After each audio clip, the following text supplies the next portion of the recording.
Nomor kedua, kamu tahu nggak minum teh setelah makan sering dianggap sebagai cara terbaik untuk menyegarkan mulut dan menenangkan tubuh setelah menyantap hidangan. Aromanya yang harum dan rasanya yang lembut membuat banyak orang menjadikannya kebiasaan sehari-hari. Itu nomor dua ya.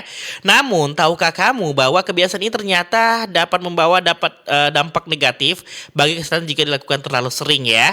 Nah, minum teh setelah makan memang terasa menyegarkan, tetapi kebiasaan ini menimbulkan dampak negatif bagi kesehatan. Kandungan asam fitat dalam teh dapat menghambat penyerapan zat besi, seng, dan magnesium yang dibutuhkan tubuh, sehingga berisiko memicu anemia jika dilakukan terus-menerus ya.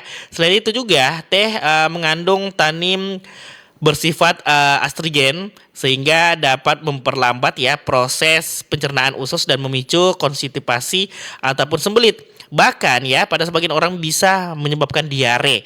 Bagi kalian yang penderita gangguan lambung, minum teh setelah makan juga berpotensi menstimulasi produksi asam lambung berlebihan yang dapat menimbulkan rasa perih, mual, heartburn ataupun memperburuk iritasi lambung dan GERD ya. Nah, jadi, nomor dua, minum teh dapat meningkatkan risiko GERD pada individu tertentu sehingga peneliti lebih lanjut masih diperlukan ya. Untuk menjaga pencernaan tetap sehat dan menyerapan nutrisi optimal sebaiknya ya kalian itu beri jeda 30 sampai 60 menit ya sebelum minum teh setelah makan atau pilih alternatif lain seperti air putih yang membantu proses pencernaan ya.